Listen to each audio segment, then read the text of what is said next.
Good afternoon, all of you. Good afternoon. Today we are going to learn about second chapter, Principle of Management in OC. So, last बार हमने पढ़ा था first chapter जो था management से related. अब उसके हम पढ़ने वाले हैं प्रिंसिपल. प्रिंसिपल्स होते क्या हैं?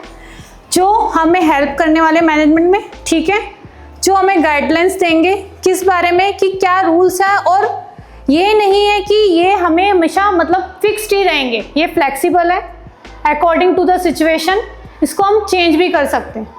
ओके, जो हमने अभी टारगेट बनाया है अकॉर्डिंग टू इन फ्यूचर, अगर हमें ये लग रहा है कि नीड की ये एटमॉस्फेयर के अकॉर्डिंग नहीं सूट हो रहा है या कस्टमर की नीड को कंप्लीट नहीं कर पा रहा है, जो हमारा प्रोडक्ट है वो कस्टमर्स को पसंद नहीं आ रहा है, तो हम अपने प्रिंसिपल्स को चेंज कर सकते हैं. जो हमारा गोल है उसको अचीव करने के लिए हम प्रिंसिपल को चेंज कर सकते हैं, इसलिए इसको फ्लेक्सिबल भी कहा गया है. यहाँ पे आया है कि principle of management play the role of guide. ये एक गाइड है, जैसे मैं आपकी टीचर हूँ तो मैं आपको गाइड कर रही हूँ, ठीक है, for your subject, for your knowledge about OC, ठीक है ना. मेरे को गाइड करना है, बट वर्क कौन करने वाला है, एग्जीक्यूट कौन करने वाला है, आप, क्योंकि एग्जाम तो आपको ही देना है. मैं आपको क्या देने वाली हूँ, knowledge.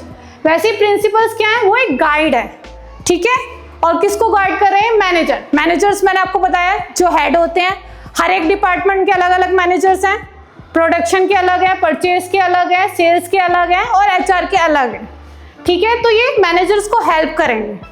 So they are not rigid rules but the sum and substance of assumption, traditions and experience. Assumption मतलब हमने एज्यूम किया है, क्योंकि हम प्लानिंग करते हैं तो वो फ्यूचर के लिए करते हैं, तो थोड़े एजम्पशंस हो गई. ट्रेडिशन जो पहले के टाइम से चला आ रहा है, ठीक है ना, कोई काम करने की ट्रेडिशन है तो उसी को हम फॉलो करते हैं, उसमें हम टाइम टू टाइम कुछ चेंजेस लाते हैं according to the need. Experience, experience किसका, जो मैनेजमेंट के गुरुज हैं, एक्सपर्ट हैं, उनके एक्सपीरियंस. ओके, तो आया नॉट एब्सोल्यूट. नॉट एब्सोल्यूट का मतलब यही है कि मतलब वो चीज़ फिक्स नहीं है, टाइम के अकॉर्डिंग वो चेंज भी हो सकती है. They provide the framework but are flexible based on the situation. अगर हमें लग रहा है इन फ्यूचर में कि कस्टमर की टेस्ट चेंज हो गया और इसमें नीड है कि हमारे प्रोडक्ट में कुछ चेंजेस लानी है, तो इसलिए इसे बोला गया है फ्लेक्सिबल. ह्यूमन सेंट्रिक मतलब कि क्या है, जो भी प्रिंसिपल है वो किसके बेस पे है, ह्यूमन पे है. फॉलो करने वाले तो हम ही है ना, चाहे वो मैनेजर्स हो, चाहे एम्प्लॉयज हो, चाहे वो वर्कर्स हो, है तो ह्यूमन बीइंग. प्रिंसिपल्स वो है बट उसको फॉलो करने वाले कौन है, ह्यूमन बीइंग्स हैं. फिर डिसीजन गाइडलाइंस मतलब ये क्या, एक हमें गाइडलाइंस दे रहे हैं, हमें हेल्प कर रहे हैं, ठीक है.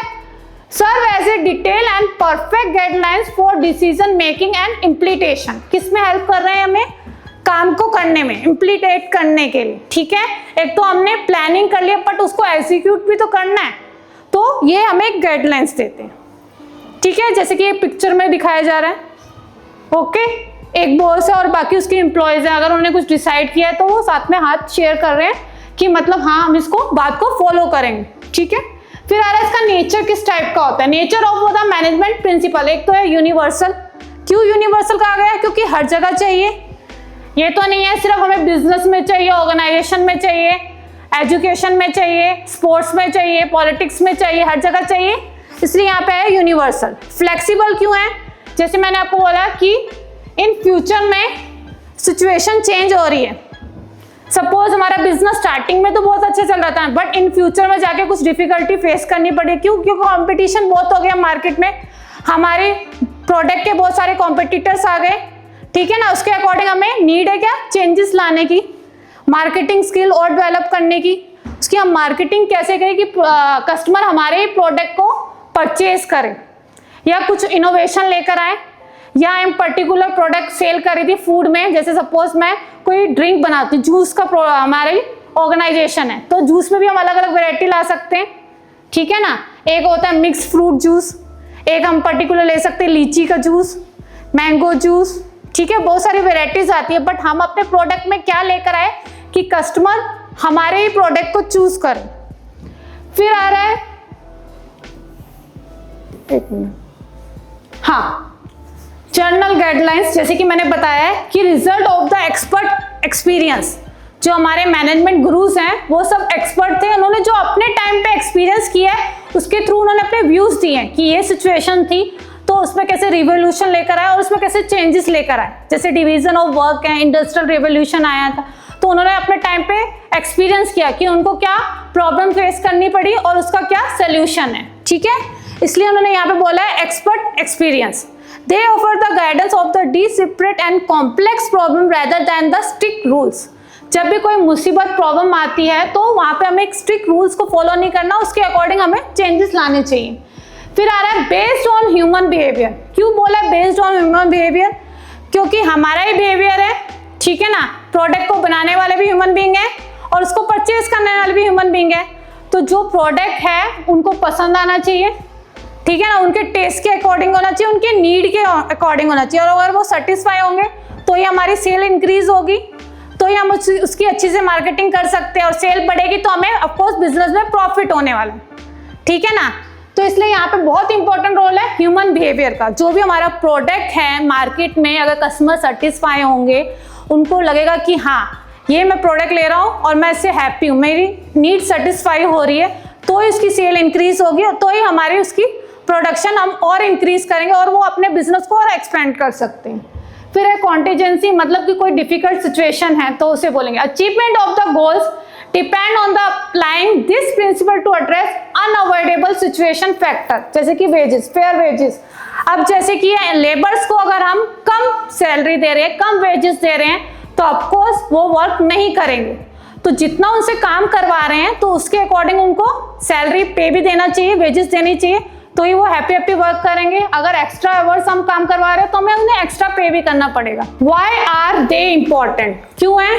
एक तो efficiency and resources, second one logical decision, society and research. Efficiency and resources मतलब जो भी रिसोर्सेज है आपको पता है लिमिटेड है, ठीक है, तो हमें इसको इफेक्टली यूज करना है, उसकी वेस्टेज नहीं होना चाहिए, minimum cost with maximum output होना चाहिए, ठीक है। तो इसके लिए क्या होना चाहिए? हमारे प्रॉपर प्लानिंग होनी चाहिए, प्रॉपर मैनेजमेंट होना चाहिए। अगर हमारी मैनेजमेंट प्रॉपरली वर्क करेगी तो हमारे वेस्टेज ऑफ रिसोर्सेज नहीं होगा। सेकंड वन है लॉजिक डिसीजन, कि हमें सारा सिर्फ ये नहीं है कि अजम्पशन पे करना है, हर चीज के पीछे जो भी हम डिसीजन ले रहे हैं प्लानिंग, उसके पीछे लॉजिक होना चाहिए, ठीक है ना। हमने प्लानिंग लॉजिक के थ्रू करी है, भले हम फ्यूचर के लिए कर रहे हैं बट उसके पीछे भी हमें लॉजिक देखना चाहिए। जो हमारे डिसीजन है लॉजिक वे में होने चाहिए, ये नहीं कि हाँ ऐसा किया तो वैसा हो जाएगा, नहीं। तो इससे क्या होता है? प्रॉफिट के कंपैरिजन लॉस होने के चांसेस ज़्यादा बढ़ जाते हैं। तो इसलिए यहाँ पे क्या है? लॉजिक डिसीजन जो हम फॉलो करते हैं साइंटिफिक प्रिंसिपल्स में, ठीक है ना, साइंटिफिक मैनेजमेंट जो आगे आने वाला है, इसलिए उसमें यूज होता है लॉजिक डिसीजन। फिर है last one society and research. Of course society का बहुत बड़ा रोल है, सोसाइटी नहीं होगी तो हम अपने प्रोडक्ट को किसको सेल करने वाले, ठीक है।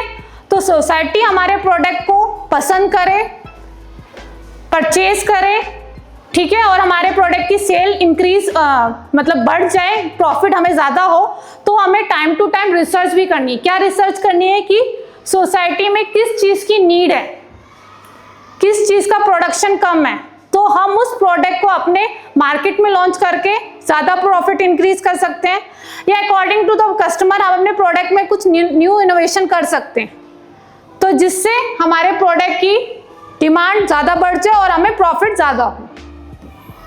फिर है evolution of management thought, 3 type के दे रखे हैं, new classical, classical and modern. अब इसमें से सबसे पहले आया था क्लासिकल। क्लासिकल नाम से पता चल रहा है कि ट्रेडिशनल है। कब लॉन्च हुआ था ये थ्योरी? कब आई थी? 19th सेंचुरी में, ठीक है। और इसमें क्या फोकस किया गया था? Specialisation, scientific distribution of task and financial motivation, ठीक है। तो बेटा हम कहाँ पे थे? हाँ, क्लासिकल थ्योरी। देखो क्लासिकल थ्योरी आई थी in the end of the 19th century. इसमें क्या फोकस किया गया था? स्पेशलाइजेशन में, मतलब कि हम किस चीज़ में स्पेशलिस्ट हैं, तो लेबर को उसके अकॉर्डिंग काम को डिवाइड करके दिया जाएगा। डिवीजन ऑफ वर्क किस पे होगा? स्पेशलाइजेशन के बेस पे, ठीक है। कौन किस काम में एक्सपर्ट है उसके according. Distribution of the task and financial motivation. Financial motivation कैसे मिलेगा? जब उनको जो उनकी वेजेस है उनके काम के अकॉर्डिंग मिलेगी। पहले क्या होता था? वो काम ज़्यादा करवाया जाता था और सैलरी उनको कम मिलती थी, वेजेस कम मिलती थी, इसलिए यहाँ पे वर्ड यूज हुआ है फाइनेंशियल मोटिवेशन। फिर सेकंड वन आ रहा है नियो क्लासिकल थ्योरी।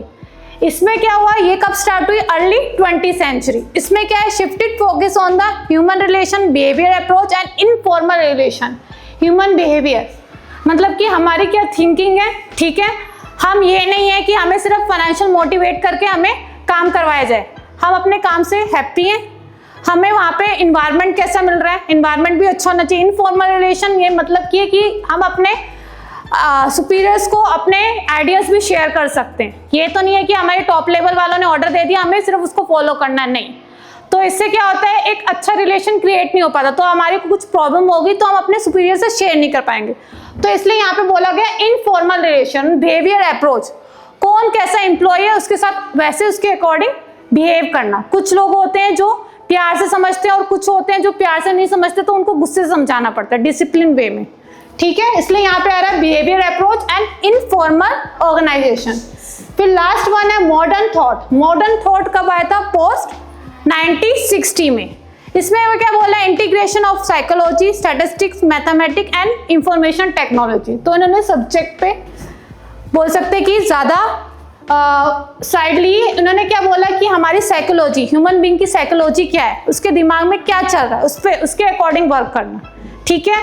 और उन्होंने इंफॉर्मेशन टेक्नोलॉजी मतलब टेक्निकल वर्क पे ध्यान दिया, ठीक है ना। हमें ये नहीं है कि सिर्फ हाथ से ही काम करना है, हमें कंप्यूटर्स में भी एक्सपर्ट होना है। जैसे कि पहले क्या था, पहले टाइपराइटर चलता था, टाइपराइटर से कंप्यूटर आया, कंप्यूटर से लैपटॉप आया, लैपटॉप से टैबलेट आए, तो हमें इसकी भी नॉलेज होनी चाहिए। तो उसके अकॉर्डिंग भी उनको ट्रेन किया गया, ठीक है। फिर आ रहा है next one, classical versus neo classical, दोनों में क्या डिफरेंस है। फर्स्ट वन, क्लासिकल थ्योरी के प्रोमोटर कौन है, Frederick Taylor, Max Weber and Henry Fayol. और इसके कौन थे, एल्थन मेयो, जो हैंथ्रो के एक्सपेरिमेंट किया था, और वो उसके साथ थे हैम्बर्ग एंड मैस्लो। दोनों के प्रोमोटर्स अलग हैं। इन्होंने क्या किया है कि ये किसके फेवर में थे, साइंटिफिक प्रिंसिपल के, मतलब कि जो भी हम काम कर रहे हैं उसके पीछे लॉजिक होना चाहिए। और इन्होंने ये भी दी थी time study and motion study. Time study मैंने आपको पहले ही बताया, टाइम स्टडी में हम देखते हैं standard time and prescribe time, and motion study में क्या है, हमें अननेसेसरी प्रोडक्शन को रोकना है, मतलब रिसोर्सेज का वेस्टेज नहीं होना चाहिए, ठीक है।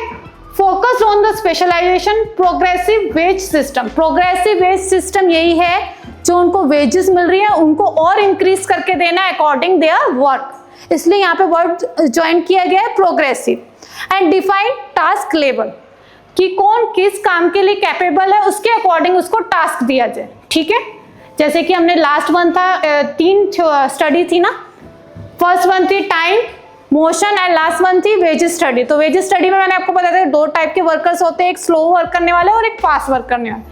तो जो ज़्यादा फास्ट वर्क करेगा तो उसको वेजेस भी इसके अकॉर्डिंग मिलेगी।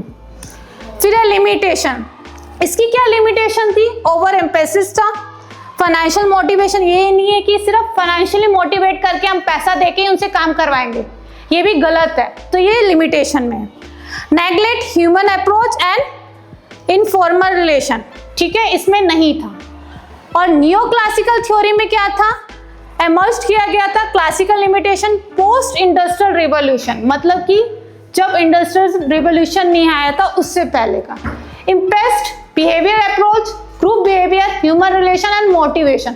तो इन्होंने ज़्यादा किसके फेवर में थे, बिहेवियर के। एक ह्यूमन बिहेवियर का कैसा होना चाहिए एक दूसरे के साथ, एम्प्लॉयज़ का एम्प्लॉयज़ के साथ, एम्प्लॉयज़ का अपने हेड के साथ, ठीक है ना। अगर हमारा बिहेवियर हमारे हेड के साथ अच्छा रहेगा, गुड रिलेशन होंगे, तो वर्क स्मूथली चलेगा और अच्छे से होगा। और उनको टाइम टू टाइम मोटिवेट करना, ठीक है, ये नहीं है कि सिर्फ सैलरी बढ़ा के देना है, उनको अप्रिशिएट करना उनके वर्क के लिए। And the last one, focus on the job satisfaction and psychology observation to increase efficiency. जब अपना अपने काम से सेटिस्फाई होंगे और हमें साइकोलॉजिकल बोल सकते हैं कि अच्छा लगेगा, कि इन्वायरमेंट अच्छा है, ठीक है, कोई किसी के काम में इंटरफेयर नहीं कर रहा, हम एक दूसरे को अप्रिशिएट कर रहे हैं, एक दूसरे को हेल्प कर रहे हैं, तो ऑफकोर्स वर्क स्मूथली होगा और अच्छे से होगा। इसलिए यहाँ पे वर्ड आया ऑब्जर्वेशन टू इंक्रीज इफिशिएंसी, मतलब वेस्टेज कम होगी। Okay, so thank you everyone. बाकी आगे वाला हम पार्ट नेक्स्ट टाइम कंटिन्यू करेंगे।